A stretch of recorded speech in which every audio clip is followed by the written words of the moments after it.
ప్రియమైన ప్రేక్షకులకు గోదావరి కెరటాలు యూట్యూబ్ ఛానల్ తరపున సాదర స్వాగతాన్ని తెలియజేస్తూ ఈరోజు మరొక ప్రత్యేకమైన సినిమా కథతో మేము ముందుకు రావడం జరిగింది. ప్రతి మనిషి జీవితంలో ఒక అజ్ఞాతమైన ఆట ఉంటుంది. ప్రేమ, బాధ్యత, గర్వం, సమతుల్యత అన్నీ కలిపి ఒక కుటుంబాన్ని చేర్చుకునే అనూహ్యమైన డ్రామా ఇప్పుడు మనం చూస్తున్నటువంటి ఒక సినిమా. అదే 'సంసారం ఒక చదరంగం'. మీరు, నేను మన అంతరంగాల్లోని మానవ భావనలను ప్రతిఫలింపచేసేటువంటి ఒక అద్భుతమైన సినిమా. ప్రతి పాత్ర ఒక 10 జాతక రాశి, ప్రతి సంభాషణ మనసు దీపం. ఈ ప్రయాణంలో మీరు చూస్తూ ఉంటారు. దైవం సమీకరించే సంచార సాగరాన్ని, గమనాన్ని మంచిగా పలికే భావోద్వేగ వేళ. మరి ఈ సినిమా మరి అద్ ఆది నుండి అంతం వరకు అద్భుతంగా సాగుతుంది. ఈ సినిమాకి వచ్చినటువంటి అవార్డులు మరియు ప్రత్యేక గుర్తింపులు. నంది అవార్డులు 1987 సంవత్సరం. ఉత్తమ కథ రచయిత విసు అనగా తమిళ మూల కథ. సంసారం అదు మిన్సరం రచయిత. ఉత్తమ సహాయ నటి షావుకారు జానకి గారు. అండ్ శిలకమ్మ పాత్రకి ఉత్తమ సహాయ నటి అవార్డు రావడం జరిగింది. ఉత్తమ బాల నటుడు మాస్టర్ శ్రావణ్ కుమార్ కాళిదాస్ పాత్రలో. ప్రత్యేక గుర్తింపు సినిమా తమిళంలో ఘన విజయం సాధించిన 'సంసారం అదు మిన్సారం' 1986 చిత్రానికి తెలుగు రీమేక్ 'సంసారం ఒక చదరంగం'. తమిళ మూల చిత్రం జాతీయ ఉత్తమ ప్రజాదరణ పొందిన చిత్రం. ఆ అవార్డును గెలుచుకుంది. తెలుగులోనూ అదే స్థాయిలో ప్రేక్షక హృదయాలను గెలుచుకుంది. వెనుక కథలు అంటే బ్యాక్‌గ్రౌండ్ స్టోరీస్. ఈ చిత్రాన్ని ఏవిఎం ప్రొడక్షన్స్ వారు నిర్మించగా, దర్శకత్వ దర్శకత్వ బాధ్యతలు ఎస్‌పి ముత్తురామన్ గారు వహించారు. విసు రచించిన తమిళ మూల కథకు పూర్తిగా నిబద్ధంగా రూపొందించబడింది. సినిమాకు సంగీతం అందించినది శ్రీ కె. చక్రవర్తి గారు. నటీనటుల జాబితా: శ్రీ గొల్లపూడి మారుతిరావు గారు అంటే అప్పల నరసయ్య అంటే తండ్రి పాత్ర 2 సినిమాల్లో. అన్నపూర్ణ గారు గోదావరి తల్లి పాత్ర. శరత్ బాబు గారు ప్రకాష్ అంటే మొదటి కొడుకు.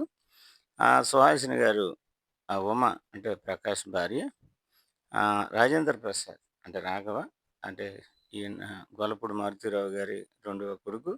కల్పన అంటే సరోజిని గారు అంటే కుమార్తె. షావుకారు జానకి అంటే చిలకమ్మ అంటే వధువు తరపు బంధువు.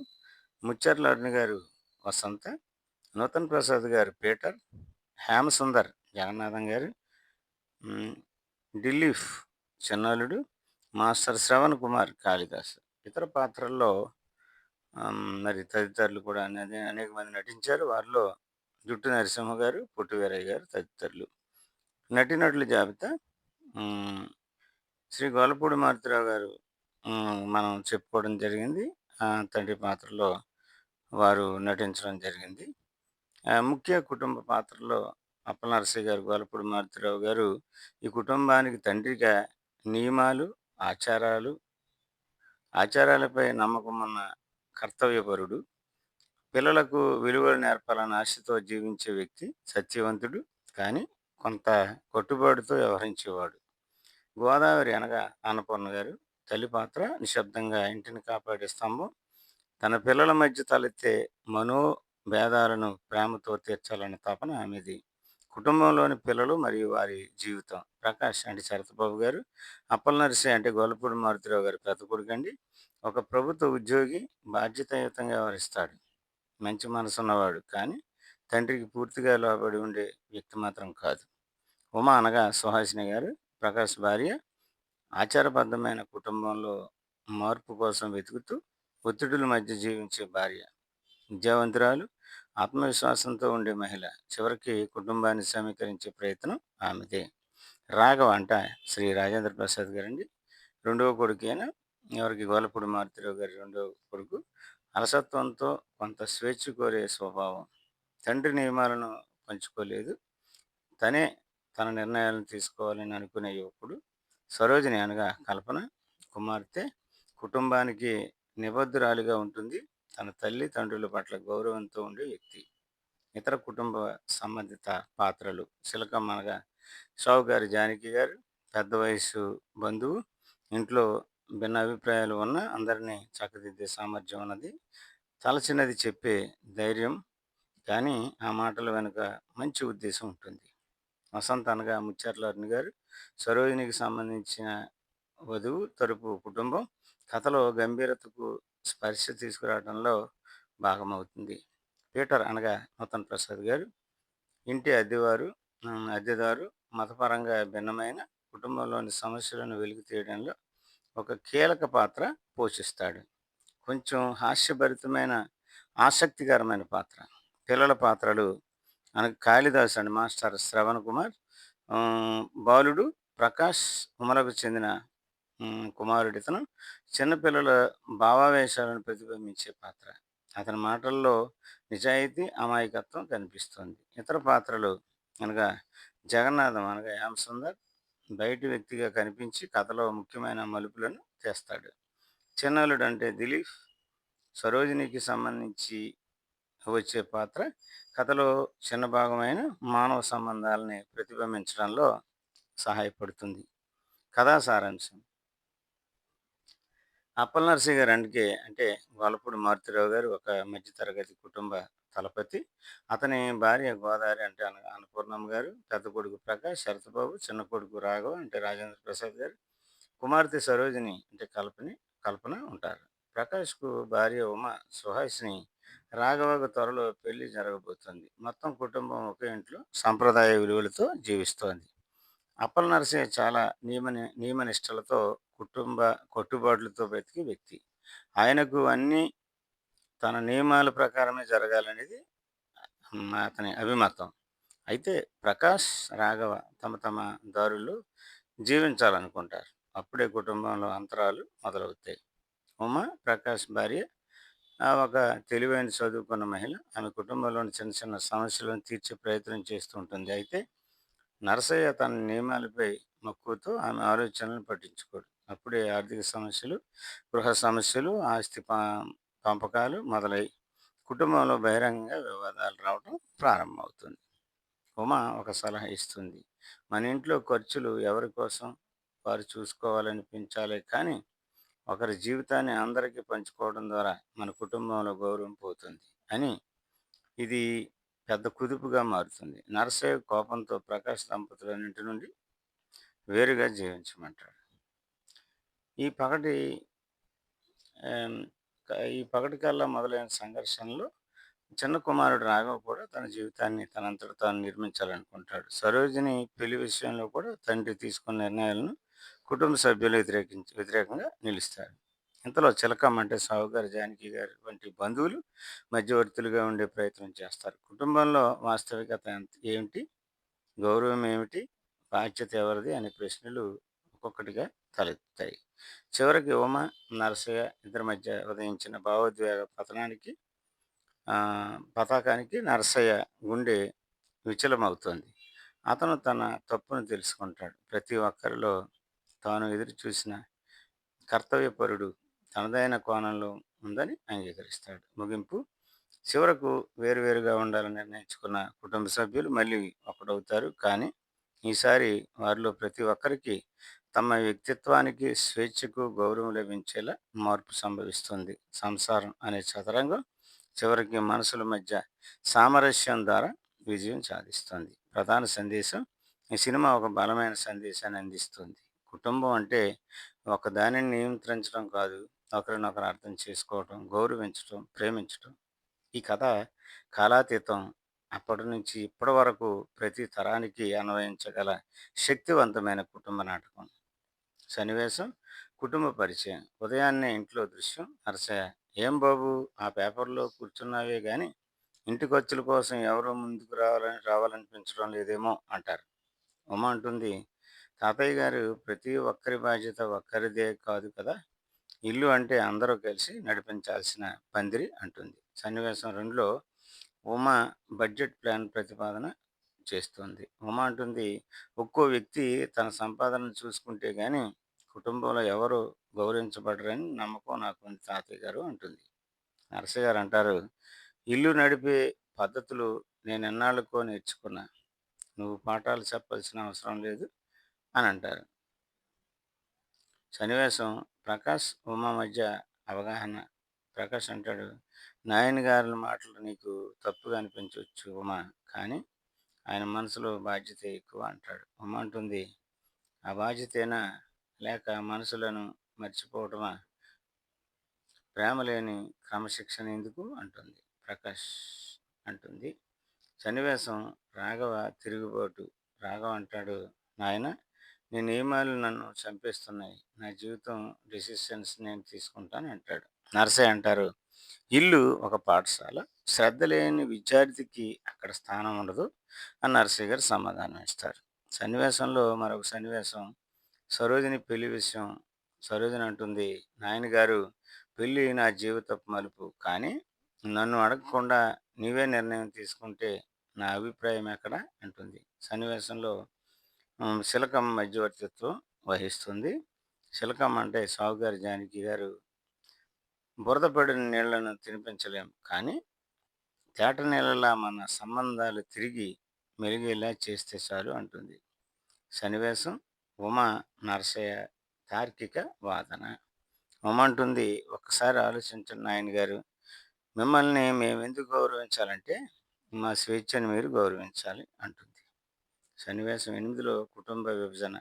నరసయ్య అంటున్నారు, ఇంట్లో ఎవరైనా నా మార్గాన్ని నమ్మకపోతే వాళ్ళు వెళ్ళిపోవచ్చు. ఇక్కడ అనుచితులకి స్థలం లేదు అని చెప్తారు. ప్రకాష్ అంటారు, మాకు వెళ్ళడం బాధ, కానీ ఉండటం కంటే తక్కువ బాధ కాదు నాయనగారు అంటారు. సన్నివేశం 9లో రాఘవకి తాత బాధ, నరసయ్య అపరిచితునికి. నా కొడుకులు ఇప్పుడు తమ పక్షాన నిలిచారు, కానీ నేను వాళ్ళని గుండె పిండేలా చూసుకున్నాను అంటారు. సన్నివేశం 10లో ఉమ ఆసియపు తీర్పు. ఉమ అంటుంది, సంసారం అనేది గెలుపుతో సంబంధం లేదు. తాతయ్య మనసుల ఆ, సమరస్ సామరస్యం కలిగితే ఓటమి కూడా మధురమే అంటుంది. సన్నివేశంలో మరొక సన్నివేశంలో నరసయ్య గుండె మార్పు. నరసయ్య అంటాడు, నిన్నటి నన్ను నేనే క్షమించలేను. మీరు చూపిన మార్గమే నిజమైన కుటుంబ మార్గం అంటాడు. సన్నివేశం ముగింపు. మళ్ళీ ఒక కుటుంబంగా అందరూ కలిసి ఒక కుటుంబంగా మారతారు. శిలకమ్మ సందేశాత్మకంగా అంటుంది, చదరంగం గెలవాలంటే రాజు ఒక్కడే కాదు కదా బాబు, బాబు ప్రతి పావు సమంగా ఆడాలి అంటుంది. సంసారం ఒక చదరంగం 1987లో మరి ఈ సినిమా రిలీజ్ అవ్వడం జరిగింది. మరి సినిమా చివరిలో కుటుంబంలో ఏర్పడినటువంటి విభేదాలు తీవ్రంగా మారినప్పటికీ వాటికి పరిష్కారం కూడా అదే కుటుంబ సంబంధాల మార్గంలో కనబడుతుంది.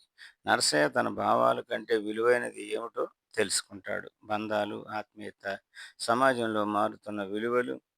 అతను ఉమా, ప్రకాష్, రాఘవ మరియు మిగతా కుటుంబ సభ్యులతో తాను చేసిన తప్పును అంగీకరిస్తాడు. అతడి గర్వాన్ని పక్కన పెట్టి తన పిల్లల అభిప్రాయాలను అర్థం చేసుకోవడం మొదలు పెడతాడు.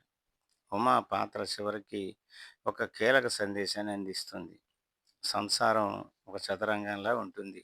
ప్రతి కదలికలో జాగ్రత్త, ప్రేమ, గౌరవం ఉంటేనే రాజుగా నిలబడాలి. అంతిమంగా ప్రతి ఒక్కరూ తమ భిన్న అభిప్రాయాలను పక్కన పెట్టి తిరిగి ఒక కుటుంబంగా మళ్ళీ చేరతారు. కానీ ఈసారి అది ప్రేమ పునాది మీద పరస్పర గౌరవంపై ఆధారపడిన కుటుంబంగా మారుతుంది. డియర్ ఫ్రెండ్స్, ఇంతవరకు మీరు సంసారం ఒక చదరంగం, ఇది 1987లో విడుదలై మరి ఒక సామాజిక చిత్రం. అంటే కుటుంబాల మధ్య అంటే సంబంధాలు ఎలా ఉండాలి అనే ఒక అమూల్యమైన సందేశాన్ని అందించినటువంటి సంసారం ఒక చదరంగం. ఇంతవరకు మీరు ఓపికతో విన్నందుకు చాలా మాకు ఈ గోదావరి కెరటాలు యూట్యూబ్ ఛానల్ తరఫున మీ అందరికీ ధన్యవాదాలు తెలియజేస్తున్నాం. ప్రాముఖ్యంగా మరి మా ఛానల్ మీరు అందరూ సబ్స్క్రైబ్ చేసుకోండి, లైక్ చేయండి, షేర్ చేయాల్సిందిగా మిమ్మల్ని మిక్కిలి వినయపూర్వకంగా కోరుకుంటున్నాం. Thank you friends. Thank you one and all. Dear friends, మరి 'సంసారం ఒక చదరంగం' చిత్రంలో మరి శ్రీ ఎస్‌పి బాలసుబ్రహ్మణ్యం గారు ఈ పాటను పాడగా, సంగీతం స్వర చక్రవర్తి మరి కె. చక్రవర్తి గారు దీనికి ఈ సినిమాకి సంగీతం అందించడం జరిగింది. మరి ఈ పాట మీకోసం. సంసారం ఒక చదరంగం, అనుబంధం ఒక రణరంగం, స్వార్థాల మత్తులో సాగేటి ఆటలు, ఆవేశాలు రుణపాశాలు తెంచే వేళలు. సంసారం ఒక చదరంగం, అనుబంధం ఒక రణరంగం, గుండెలే బండగా మారిపోయేటి స్వార్థం, తల్లిని తాలిని డబ్బుతో తూచుబేరం, రక్తమే నీరుగా తెల్లబోయేటి పంతం, కంటికి మంటికి ఏకదారైన శోకం, తలపై విధి గీత ఇలపైనే వెలసిందా, రాజులే బంటుగా మారు ఈ క్రీడలో, జీవులే పావుల పోవు ఈ కేలిలో, ధనమే తల్లి ధనమే తండ్రి ధనమే దైవమా, సంసారం ఒక చదరంగం, అనుబంధం ఒక రణరంగం, స్వార్థాల మత్తులో సాగేటి ఆటలు, ఆవేశాలు రుణపాశాలు తెంచే వేళలు. సంసారం ఒక చదరంగం, అనుబంధం ఒక రణరంగం,